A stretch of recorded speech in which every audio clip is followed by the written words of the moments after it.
Shalom et bienvenue de retour en Israël avec Aline. Aujourd'hui, nous sommes à Shilo, la première capitale des 12 tribus d'Israël et l'endroit où se trouvait le tabernacle. Aujourd'hui, nous allons découvrir ensemble des fouilles archéologiques qui ont trouvé l'emplacement de l'Arche de l'Alliance, une découverte extrêmement importante mais encore très méconnue. Alors, si vous êtes prêtes, commençons. Mais comment se fait-il que l'on ait trouvé l'emplacement de l'Arche d'Alliance et que personne n'en parle? Peu de gens le savent parce qu'il s'agit de fouilles archéologiques récentes. Comme vous pouvez le voir, une partie d'entre elles ont lieu en ce moment même. Quelques petites fouilles archéologiques ont été réalisées dans le passé, mais la plupart des fouilles de Xilo ont commencé à partir de l'année 2006. Oui, il n'y a pas longtemps, en 2006, donc nous découvrons beaucoup de choses inédites ici aujourd'hui. Mais allons-nous commencer l'histoire de Xilo et du tabernacle du commencement? L'histoire commence très loin d'ici, au pied du mont Sinaï. Dieu leur ordonne de construire un tabernacle, qui est une sorte de temple mobile, et il explique tout dans les moindres détails, les matériaux de construction, sa taille, les ustensiles qui seraient à l'intérieur, et l'ustensile le plus important, sans aucun doute, était l'Arche de l'Alliance. Et ils me feront un sanctuaire, et j'habiterai au milieu d'eux, selon tout ce que je te montrerai, pour le modèle du tabernacle et pour le modèle de tous ces objets, c'est ainsi que vous le ferez. Ils feront aussi une arche en bois d'acacia et tu la couvriras d'or pur à l'intérieur et à l'extérieur. Tu la couvriras et tu feras autour d'elle une couronne d'or. Et ce tabernacle voyage dans le désert avec le peuple d'Israël pendant 40 ans. Jusqu'à ce que finalement Josué amène le peuple dans la terre promise, ici la terre d'Israël, et ils amènent le tabernacle jusqu'à la ville de Shilo, où il restera pendant plus de 300 ans. Et toute la congrégation des enfants d'Israël s'est réunie à Shilo, et là, ils ont dressé la tente de la congrégation après que la terre leur ait été soumise. Et en arrivant, tout le monde, juste ici à l'entrée, on voit ici les 12 tribus d'Israël, par exemple Zabulon, et on va comprendre quel est le lien de cet endroit avec les 12 tribus. Allons-y. Puisque c'est ici que se trouvait le tabernacle, Shilo était la capitale des 12 tribus d'Israël et c'est aussi ici que le territoire était partagé entre les tribus qui n'avaient pas encore reçu leur héritage. Et ici, ils partagent donc les terres. Seule la tribu de Lévi ne reçoit pas un territoire comme les autres, mais elle reçoit des villes dispersées à l'intérieur des territoires des autres tribus, puisqu'ils reçoivent la prêtrise de Dieu en héritage.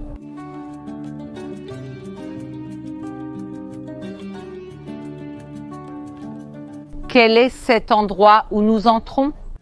Ce sont ici les vestiges d'une église byzantine, une église de plus de 1500 ans, ce qui montre la relation non seulement du peuple d'Israël, mais aussi des chrétiens avec l'ancienne ville de Silo.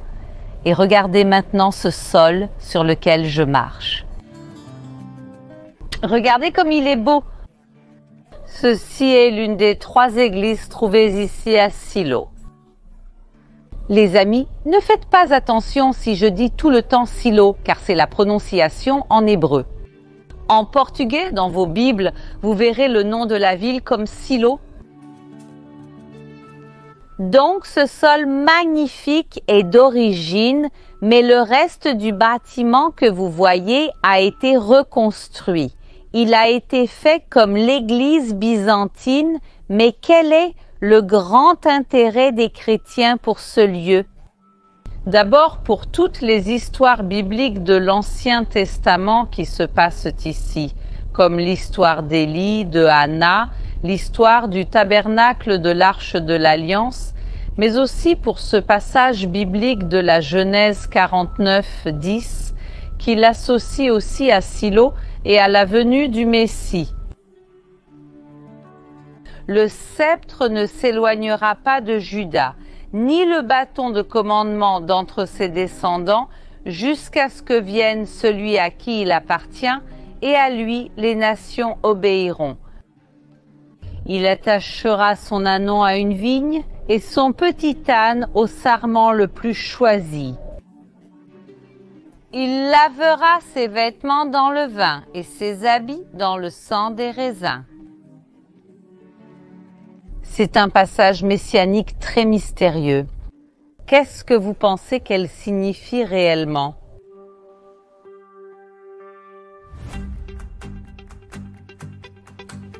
Ici, nous voyons plus de fouilles archéologiques et ici, on a trouvé une église du IVe siècle. C'est-à-dire, elle a plus de 1600 ans, mais le plus important, c'est que dans sa mosaïque, on a trouvé une inscription et dans cette inscription, le nom de la ville est inclus, la ville de Shiloh. Donc, grâce à cela et à plusieurs autres découvertes archéologiques ici, nous savons que nous sommes vraiment à Tel Shiloh, dans la ville biblique de Shiloh, et de nombreuses fouilles archéologiques ont lieu ici ces dernières années. Vous pouvez voir qu'il y a justement en ce moment des personnes qui travaillent à la préservation de cette magnifique mosaïque, mais nous allons continuer parce que nous voulons encore atteindre l'emplacement de l'Arche d'Alliance. Allons-y. Il y a peu de temps, c'était Pessach, la Pâque juive, qui est aussi connue sous le nom de Tchag Aviv, la fête du printemps. Vous pouvez voir qu'Israël commence à devenir vert et fleuri. Et justement, en passant, j'ai vu ici cet arbre et elle a déjà des fruits, je veux vous montrer, et je veux que vous deviniez de quels fruits il s'agit. Laissez-moi vous montrer de plus près. Est-ce que quelqu'un sait ce que c'est? Vous en avez sûrement déjà mangé, mais peut-être jamais de cette façon. Ceci est un fruit d'amande, à l'intérieur se trouve la graine d'amande. Mais quand on en mange au Brésil, on a l'habitude de la manger après qu'elle soit décortiquée et grillée, mais ici, on a aussi l'habitude de la manger verte. Donc, comme ça, on peut manger une amande entière. C'est un bon encas pour notre balade, alors continuons.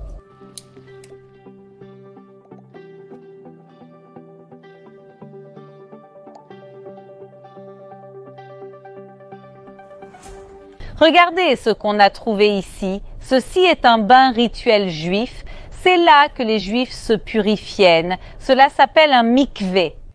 Et pourquoi est-ce si important? Parce que nous sommes près du tabernacle. Nous savons que les gens se purifiaient avant d'y aller. Ceci est une preuve de plus que nous arrivons vraiment à l'endroit où se trouvait l'Arche de l'Alliance. Et je trouve ça super que jusqu'à aujourd'hui, il soit encore rempli d'eau.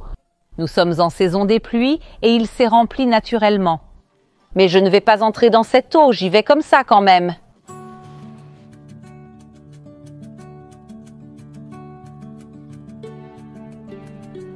Juste ici derrière, selon les recherches archéologiques, se trouvait l'emplacement du tabernacle et tout le peuple d'Israël, les 12 tribus, montaient ici pour célébrer 3 fois par an, à Soukkot, Shavuot et Pessah, la Pentecôte juive, la fête des tabernacles et la fête de la Pâque juive. Des milliers de personnes se réunissaient ici et apportaient leurs sacrifices. Alors imaginez, ils apportaient l'animal. L'animal était sacrifié et une partie de la viande, ils l'emportaient pour la manger. Et où pouvait-on manger cette viande, ce sacrifice? N'importe où l'on pouvait voir le tabernacle. Alors, là où nous sommes maintenant, et toutes ces collines autour étaient remplies de milliers de personnes mangeant les sacrifices des fêtes bibliques. Maintenant, il y a une question importante. L'assiette où l'on mangeait le sacrifice ne pouvait plus être utilisée pour autre chose. Une assiette utilisée pour un sacrifice à Dieu ne peut pas être réutilisée à la maison pour un usage quotidien. Donc toute cette vaisselle utilisée pendant les fêtes devait être cassée. Ça devait être une scène intéressante d'arriver ici il y a 3000 ans et de voir des milliers de personnes chaque jour casser des assiettes et de la vaisselle ici avant de repartir. C'est pourquoi partout où l'on s'arrête ici et que l'on regarde le sol, qu'est-ce qu'on va trouver? Céramique. Les amis, je me suis arrêtée ici dans un endroit aléatoire, mais regardez, ceci est de la céramique. Regardez la quantité qu'il y a autour de moi. Il y a une chance que certains de ces morceaux de céramique que je touche soient des ustensiles dans lesquels on a mangé les sacrifices du temple de Jérusalem il y a plus de 3000 ans. Et c'est pourquoi, encore une fois, on sait que c'est l'emplacement du tabernacle à cause de la quantité de vestiges archéologiques de céramique qu'il y a ici. J'ai une amie qui vit sur la colline derrière moi et elle est venue ici avant même que les fouilles archéologiques n'aient commencé. Et elle a littéralement commencé à ramasser des restes de céramique pour les montrer à un archéologue pour savoir ce que c'était. Elle a pris, les amis, des tais d'oreiller de chez elle, littéralement des tais d'oreiller, et elle a commencé à les remplir de vestiges archéologiques, tellement il y en avait ici.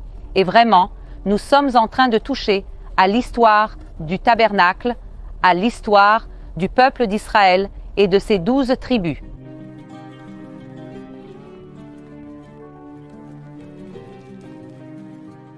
Les amis, je suis maintenant littéralement en train d'entrer dans l'endroit où se trouvait le tabernacle. Un lieu tellement important bibliquement.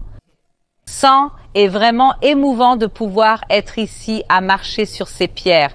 Des gens du peuple d'Israël sont venus ici pour prier. Tant de fois, mais je pense qu'aucune prière n'est aussi importante ici que la prière. Dan et j'ai aussi un lien spécial. Vous savez que j'ai eu un enfant il n'y a pas longtemps. Anne, elle était stérile et elle l'a été pendant très longtemps. Voulait avoir un enfant. Et elle n'y arrivait pas et un jour elle a décidé de venir ici, au tabernacle avec sa famille. Et elle vient ici et elle prie vraiment de toute son âme et de tout son cœur et elle prie avec tellement d'émotion qu'elle attire l'attention d'Élie, le grand prêtre. Et il lui dit que sa prière sera exaucée. Et maintenant, elle rentre heureuse chez elle en sachant qu'elle va avoir un enfant. Mais ce n'est pas si simple que ça. Pourquoi? Parce que dans sa prière, elle a dit qu'elle voulait avoir un enfant pour elle, mais si Dieu lui donnait un enfant, elle partagerait son enfant avec Dieu. Qu'est-ce que cela veut dire? Cela veut dire qu'elle voulait donner naissance à cet enfant, l'allaiter, puis le remettre à Dieu, c'est-à-dire au tabernacle. Après tout ce temps à prier pour avoir un enfant à elle, elle va enfin en avoir un.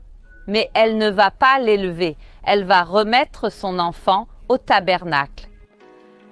Et le fils qu'elle appelle Samuel, en hébreu Shmuel, va grandir ici, grandir avec Élie, et avec les fils biologiques d'Élie. Et grâce à Anne et Élie, Samuel devient l'un des plus grands prophètes que le peuple d'Israël ait jamais connu.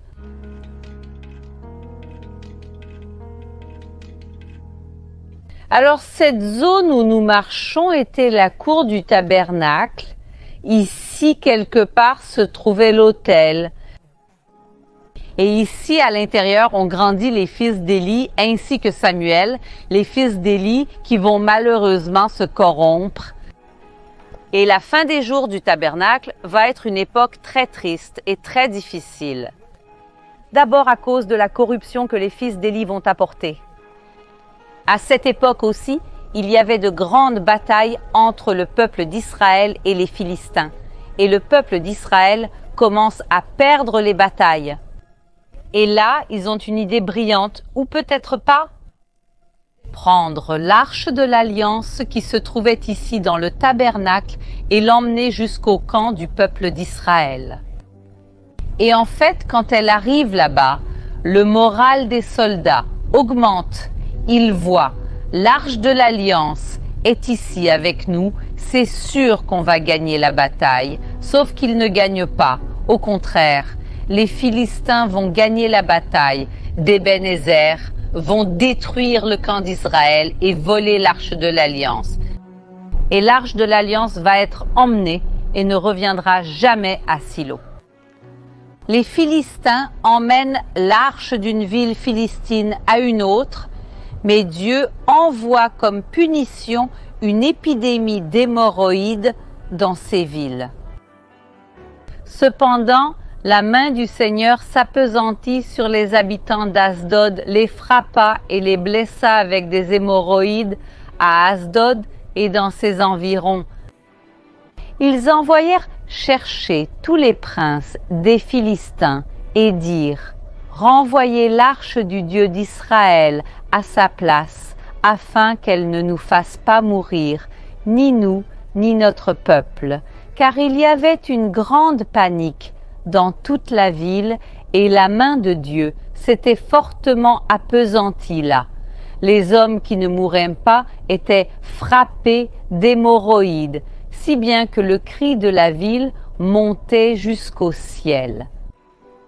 Ainsi, les Philistins rendent l'arche, qui va à Beth-Shemesh, puis à Kiriath-Yearim, et finit à Jérusalem dans le temple de Salomon. Et le tabernacle qui se trouvait ici sera aussi détruit quelque temps plus tard. Et c'est pourquoi ce que nous voyons ici aujourd'hui, ce sont les vestiges. On peut voir par la taille 50 coudées comme la Bible nous le décrit, mais la partie la plus importante du tabernacle se trouve juste ici. Découvrons-en un peu plus. Alors, même si je vous parle d'histoire si dure du tabernacle, je suis quand même très heureuse de pouvoir être ici. Parce qu'ici, là où vous voyez ces fouilles archéologiques, se trouvait l'emplacement de l'Arche de l'Alliance. L'arche dans laquelle étaient conservées les tables de la loi. Alors, l'endroit le plus important du monde pour le peuple d'Israël était ici, précisément à cet endroit, parce que l'arche se trouvait ici. Et c'est d'ici, du lieu de l'arche de l'Alliance, que Dieu parlait au peuple d'Israël. Et là, je viendrai à toi et je te parlerai du haut du propitiatoire, du milieu des deux chérubins qui sont sur l'arche du témoignage, tout ce que je t'ordonnerai pour les enfants d'Israël. Où se trouve l'arche aujourd'hui ? Là, c'est déjà une autre discussion et il existe plusieurs théories, mais nous n'avons pas de preuves archéologiques de l'endroit où se trouve l'arche aujourd'hui. Cependant, nous savons qu'elle est restée ici pendant plusieurs siècles.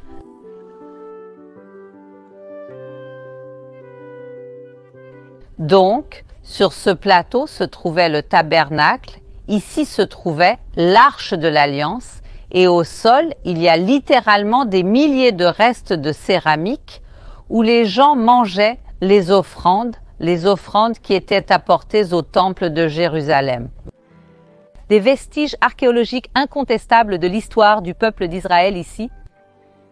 Et je veux remercier tout le monde qui a regardé. Je veux aussi que vous commentiez si vous aviez déjà entendu parler de la découverte du lieu de l'Arche de l'Alliance et du Tabernacle. Invitez tout le monde à s'abonner. Un bisou et on se retrouve à la prochaine.